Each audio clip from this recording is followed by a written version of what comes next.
Hello, my fiber friends. It's Marianne from Yarnwork Studio, and it's been a minute. I've been busy, but we are back, and I just got in the mail today my Sommelier Guts Club. So this is a fiber club by Melly Knits, and she is the most wonderful fiber content on Instagram, in my opinion. And her Guts Club comes as washed wool. So I'll show you what it looks like kind of out of the bag. So guts are washed wool that she has scoured and washed and rinsed herself. It's been skirted, which means it's been taken out like big dirty chunks, but it hasn't been picked. So when you get it in the mail, it's like this, and it's processed all by hand by Melly. And so this is my third installment, and I do have videos of me experimenting with my new drum carder with our last two clubs. So I get it every second month. It's Guts 2 Club, so there's two different sort of streams of it. One goes 1 month, one goes the other. So I'm in Guts 2.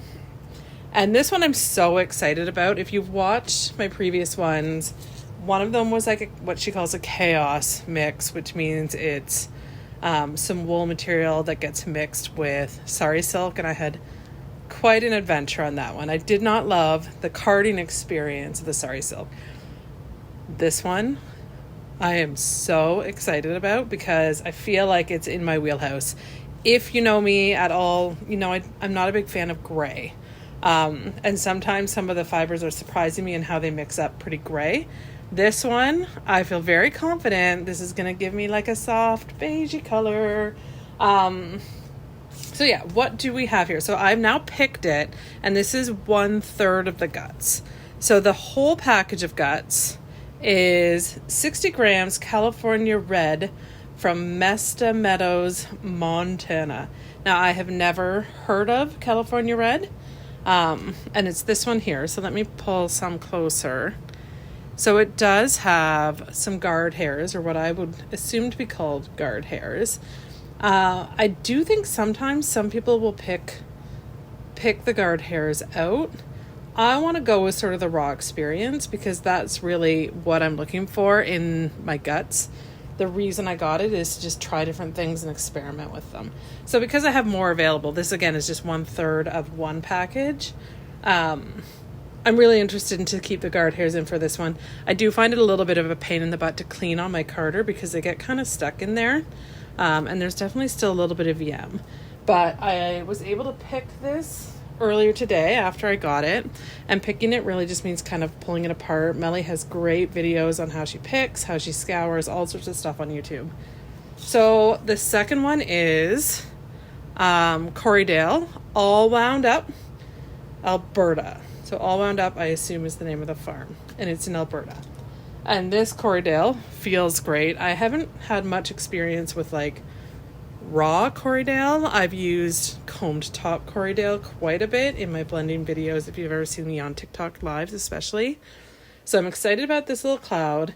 And then the last bit is alpaca roving. So it's already sort of prepped. I didn't have to pick this. The VM that we're seeing in here, which is just little bits of dirt, is definitely from the rest of the stuff. But yeah, this is already good to go, as far as I can tell at least.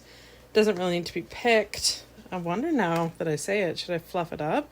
I kind of assumed not because it's pretty much roving. But now I kind of want to. Let's try it with this little bit. Ooh, I feel like I should fluff it. So I'm going to fluff it. And just pull it out into pieces. But I'll just do that while I'm putting it on the carder. So here's the unpicked locks. So they're just the raw ones as they come in their form. And then when you pick them, you get rid of a lot of the little pieces of dirt and stuff. I don't know why this isn't focusing, but you get the gist. And they become fluffy clouds. And now I'm ready to card it. So I'm going to pause for a second and move us over. I feel like I haven't been on my carder in a while. We've been on vacation. There's been lots of sort of back to school stuff going on. But again, if you know me, if you've been here before, I don't edit my videos. I do have a pause feature, but that's it. And so you're going to get some hockey equipment just tucked back behind my table there because I need to have this on the edge. So like the aesthetics of it aren't great in my messy work area because it's hockey season here in Canada. But I have to have it on the side so that I can turn the handle.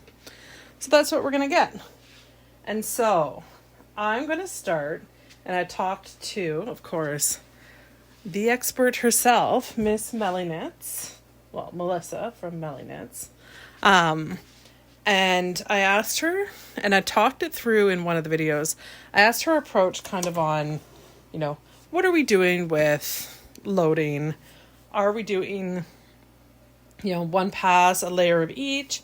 And she tends to just kind of mix it all up together, is what she said. So I'm just going to take, it's a 1, I'm going to put it in all kinds of different directions. A nice thin layer. And I'm also going to then take a small amount of the alpaca, cloud it up and in. I know it's not much alpaca, so I'm starting to get the hang of how I think color-wise things are going to blend up. And I feel like definitely this sort of fawny color is not going to take much, affect the color too much. So I think it's going to be very light neutral, which will be beautiful. So one other tip that I've gotten as I've been sort of on my carding journey is to, go nice and slow, especially on my first pass. You won't be able to hear it as much because I have my headphones in. You can already kind of see we've got a little bit of the color coming through. I'll be interested to see how these guard hairs go as well.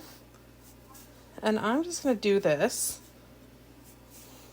I'll do it once more on camera, and then I'll probably do a bunch of it off camera and then come back and do the second pass. But I love the feel. I guess I should kind of try to describe the feel. I'm very bad at describing things with words. Using my words is not my strong suit. But I would say this, what is it? Red, California red is, I would call it maybe a medium wool.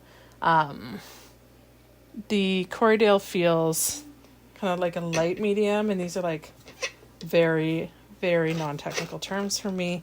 And the alpaca feels very soft.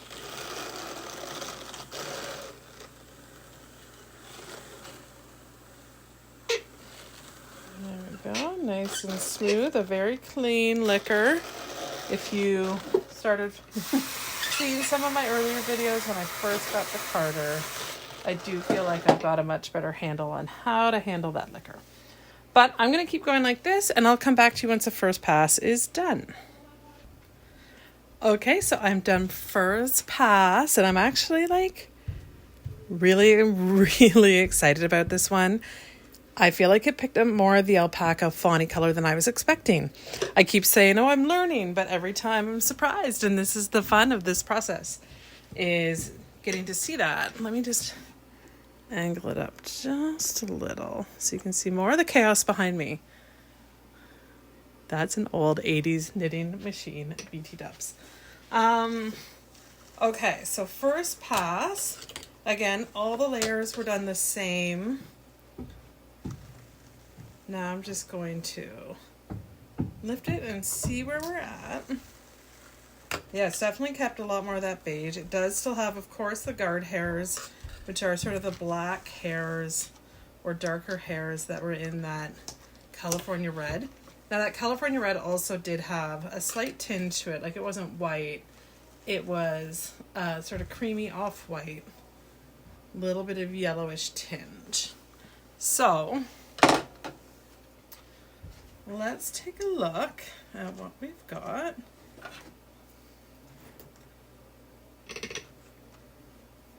I'm excited for this one. This one feels, first impressions of just how it feels together is cozy. Is cozy the right word? Yeah, I'd say cozy. Like, it's definitely not super fine. There's some neps here and there. I'm not a texture person. I do not love the neps the way that some people really do and really appreciate them. And I might appreciate them in certain things. I just haven't found that yet. Okay, and again, this is 1/3 of the guts. There was 115 grams of guts, and I lose a little bit when I'm picking.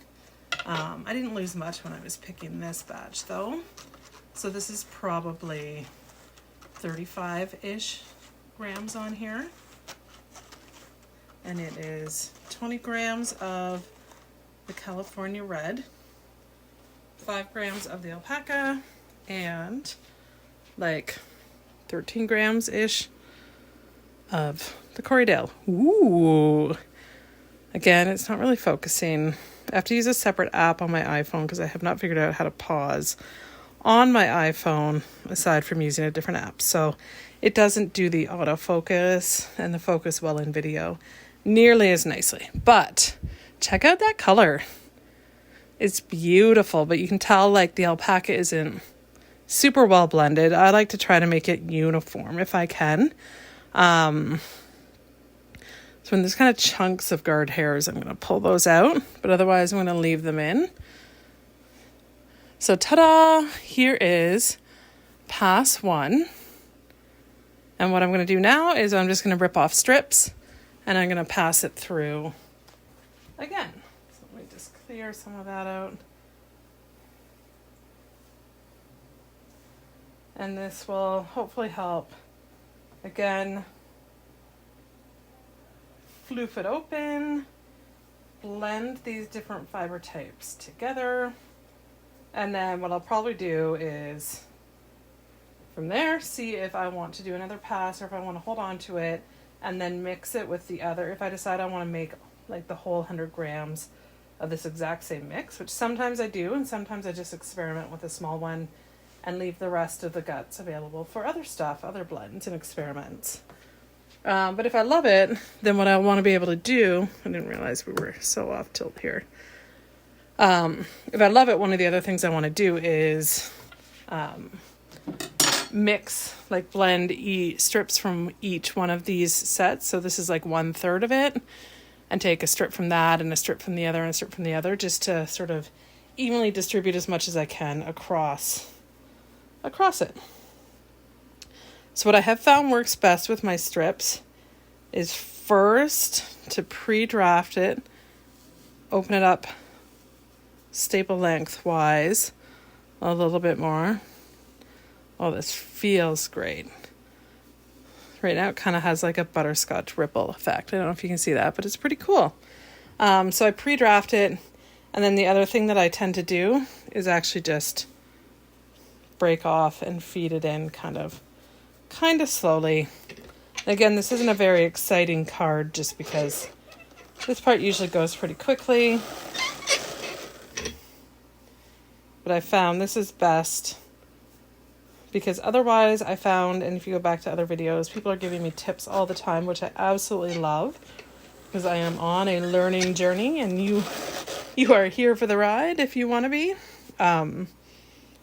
But figuring out what works best rather than just sort of feeding each one through quickly. I found when I fed it through in one big long strip, sometimes it would pull too much up at once and it would get some on the liquor, or it would kind of jam in. This is the liquor here, the small drum at the front. So this takes a little bit more time, but I find it's really effective. So I'm going to keep doing this and come back and show you at the end. Okay, we are back and my God, look at this. I love this. It's very beige neutral, but like in a great way, not in a bad beige way. I don't really think there is a bad beige, but this is beautiful. See how good that looks? Part of me almost wants to take it off like roving with a diz, but I don't want to do that for the first time ever in front of y'all. I won't put you through that. I will do that. I will consider that for next time. And I also know I can take a bat and just diz right off the bat into roving as well. But whenever I see people do it, I just like, ooh, I gotta try that. And this feels like a good fiber for that. So this is like, it's chunky, it's floofy, like it's very floofy. It's gorgeous. I'll be interested to see how the guard hairs sort of spin into it, what that ends up looking like. But this is second pass, and it actually looks really well blended in my opinion. I don't think I'm going to go past this unless I decide to sort of mix it in. If I do more of the same blend from this Guts pack, then I'll probably mix it in. But this one is so exciting to me. This is why Guts is so cool. Ready? Dun dun dun dun. Dun dun dun dun dun dun. Oh, I hate it. It's so cringy when I do stuff like that. I'm sorry. It's late at night, guys. Okay. This is the best you're going to get from me. It's beautiful. It's just beautiful. I will also pick up, move my carder out of the way. I like to see kind of how much VM came off of it. First, I'm just going to kind of wrap this up in a nice way. It's never as nice as like some people who do it professionally. But check this out. Check out that beautiful, super squishy, super chunky for sure. This is only 30 grams. Maybe 35 grams. But she's beautiful. She is beautiful. Look at that little bundle. Okay, and now I'm just going to pick up the carder and we'll see how much VM came out during the carding. Ooh, that's not bad, actually. Ooh, you can really see that hockey equipment now. But that's not bad. This is not VM. This is from where the paint sort of tore from my umbrella swift being there. But not bad. That means I think I did a good job of picking. It wasn't too out of control as far as amount of VM. And I got this big, beautiful, floofy bat. All right, I hope you enjoyed this. I have some ideas for some new series coming up, so stay tuned for that. It's time, I would say, long past due that I do some more blending board content rather than just drum carder stuff recently. I know it's my new toy, I like to play with it, but my blending board was my first love when it came to blending fiber and prepping fiber. And I really need to get back to it. So here we go again, from these three to this finished bat. This is Melly Guts 2 Fiber Club Sommelier, and it's the September delivery. All right, see you guys later. Bye.